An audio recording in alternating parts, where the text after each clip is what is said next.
हम लोग बात करेंगे डाइसैकेराइड शुगर के बारे में। Disaccharide contain 2 unit of monosaccharide, इसमें मोनोसैकेराइड के 2 यूनिट पाए जाएंगे।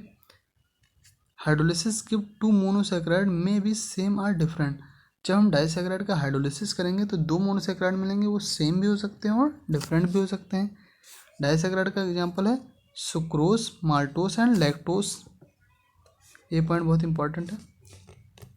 Disaccharide are the reducing sugar. Disaccharide जो होते हैं वो रिड्यूसिंग शुगर होते हैं एक्सेप्ट सुक्रोज, जबकि सुक्रोज जो होता है वो रिड्यूसिंग शुगर नहीं होता है। अब एक एक करके हम सबका एग्जांपल पढ़ेंगे। जैसे सुक्रोज, सुक्रोज कैसे बनता है? ग्लूकोज प्लस फ्रक्टोज बराबर सुक्रोज। तो ग्लूकोज कितना है? डेक्सो रोटरी है, ये प्लस 50.5 डिग्री रोटेट करता है प्लेन क्लोराइड को, जबकि फ्रक्टोज जो है वो एंटी क्लॉकवाइज रोटेट करता है, 92.4 डिग्री करता है। अगर दोनों का जब मिक्सचर बन जाता है तो सुक्रोज कैसा बन जाता है? लीवो रोटेटिव नेचर का बन जाता है, क्योंकि फ्रक्टोज डोमिनेट कर रहा है ना। देखना, सुक्रोज को कहते हैं टेबल शुगर, फाउंड नॉट, क्या है यार, sucrose found naturally in plant, found naturally in plant, plant में पाया जाता है, शुगर केन में, शुगर बीट में एंड हनी में। इसका नेचर जो होता है वो लीवो रोटेटिव नेचर होता है। एक ग्लूकोज एक फ्रक्टोज को क्या करेंगे? ग्लाइकोसिडिक बॉन्ड से हम जोड़ देंगे, ठीक है, और क्या बन जाएगा? सुक्रोज बन जाएगा। दोनों का स्ट्रक्चर याद है, बस जोड़ना तुम्हें आना चाहिए। तुम्हें मेनली बेसिक क्या करना है? स्ट्रक्चर याद कर लेना है, जोड़ना अपने आप आ जाएगा। हम अगला पढ़ेंगे लैक्टोस। लैक्टोस का मतलब ग्लूकोज प्लस गैलेक्टोज बराबर लैक्टोस। ग्लूकोज और गैलेक्टोज का स्ट्रक्चर लगभग सेम होता है, तो दोनों स्ट्रक्चर हमने बना दिया, उसके बाद एक ग्लाइकोसिडिक बॉन्ड से इन्हें जोड़ दिया। अब इसमें क्या है, दोनों स्ट्रक्चर कोई दूसरा अब तुम्हें इससे नहीं मतलब है, दोनों का ग्लूकोज बना दो, बस एक दूसरे से अपोजिट बना दो, बस जोड़ दो, या फिर दोनों ग्लूकोज स्ट्रक्चर बना कर जोड़ दो, समझो फ्रक्टोज वो क्या ना गैलेक्टोज माना जाएगा उसे।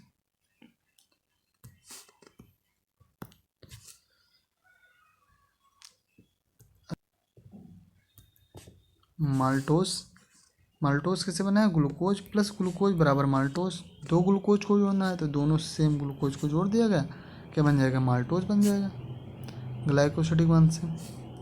इसे कहेंगे माल्ट शुगर, कहेंगे प्रोड्यूस इन स्टार्च ब्रेकडाउन। जब स्टार्च का ब्रेकडाउन होता है तो माल्टोस शुगर प्रोड्यूस होती है। Used in fermentation reaction of the alcohol, alcohol के फर्मेंटेशन रिएक्शन में माल्टोस का यूज़ किया जाता है। बियर मैन्युफैक्चरिंग में माल्टोस का यूज किया जाता है माल्ट बनाने के लिए।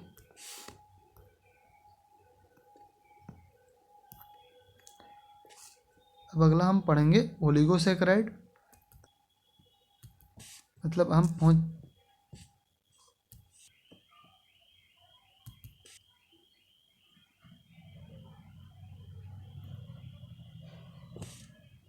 ओलिगोसैकेराइड, ओलिगोसैकेराइड में हम पढ़ेंगे कितने यूनिट से बन के, कितने मोनोसैकेराइड से मिलके बना है, एग्जाम्पल क्या है, बस। और ज़्यादा हम ओलिगोसैकेराइड का डिटेल नहीं पढ़ेंगे। Contain 3 to 10 monosaccharide unit. Example इसका है रेफिनोज। रेफिनोज क्या है? एक ट्राइवोज है, ट्राइसैकेराइड है, ट्राइवोज नहीं है, ट्राइसैकेराइड है। कैसे बना है? Glucose fructose and galactose 3 unit मिलकर क्या बनाते हैं? रेफिनोज बनाते हैं। अगला पॉइंट हम बात करेंगे पॉलीसैकेराइड की। पॉलीसैकेराइड क्या है? Contain more than 10 monosaccharide, 10 monosaccharide से ज़्यादा होंगे। नोन एज ग्लाइकेंस, इन्हें ग्लाइकेंस कहा जाता है। जो पॉलीसैकेराइड होते हैं वो 2 प्रकार के होते हैं, एक होमोपॉलीसैकेराइड, एक हेट्रोपॉलीसैकेराइड। होमोपॉलीसैकेराइड में सेम टाइप के मोनोसैकेराइड होंगे, जबकि हेट्रोपॉलीसैकेराइड में डिफरेंट टाइप के मोनोसैकेराइड होंगे।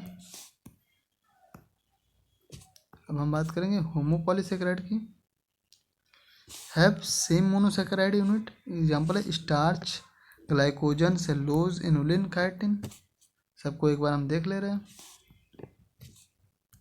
स्टार्च जो होता है वो डाइजेस्टेबल होता है, store house of the energy in plant, plant में एनर्जी का स्टोर करता है।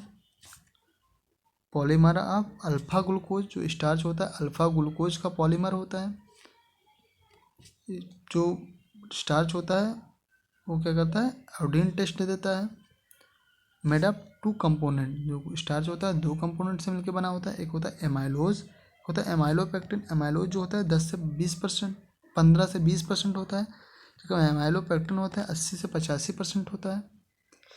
एमाइलोज जो होता है अनब्रांच होता है और वाटर सॉल्युबल होता है, जबकि एमाइलोपेक्टिन होता है ब्रांच्ड होता है, वाटर इनसॉल्युबल होता है। अंतर है दोनों में।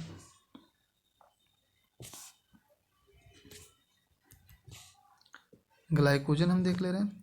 ग्लाइकोजन क्या होता है, डाइजेस्टेबल होता है, store house of energy in animal. हम लोगों में एनर्जी कौन स्टोर करता है, ग्लाइकोजन करता है, जबकि प्लांट में स्टार्च करता है, इसे कहते हैं एनिमल स्टार्च कहते हैं।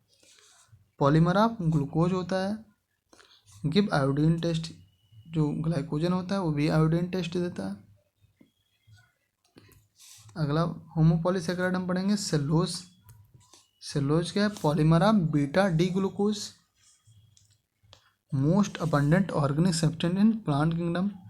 प्लांट किंगडम में सबसे ज़्यादा पाया जाने वाला ऑर्गेनिक सब्सटेंस है। क्यों, क्योंकि ये तो प्लांट के सेलवाल में पाया जाता है। करोड़ों सेल होती हैं, अरबों सेल होती हैं, सब में सेलवाल होता है, सब में सेलुलोज पाया जाता है। अगला पढ़ेंगे होमो पॉलीसेकेराइड के बारे में। Inulin, polymer of the fructose. Inulin जो है पॉलीमर किसकी है, फ्रक्टोज का पॉलीमर है।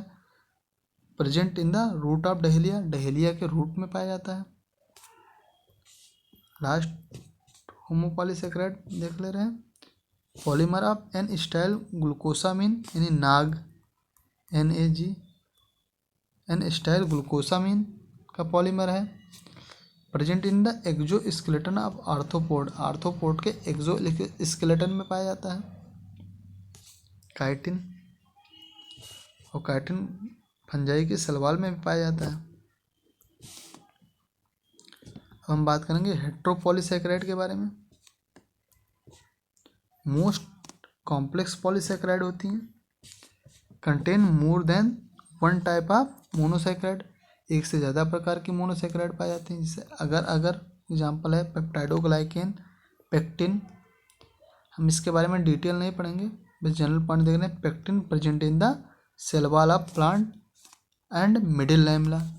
जो पेक्टिन जो सब्सटेंस होता है ये प्लांट के सेल वॉल में पाया जाता है और प्लांट के मिडिल लैमेला में पाया जाता है। ओके, अब हम बात करेंगे फंक्शन ऑफ कार्बोहाइड्रेट, जिसको हम अगले वीडियो में बात करेंगे।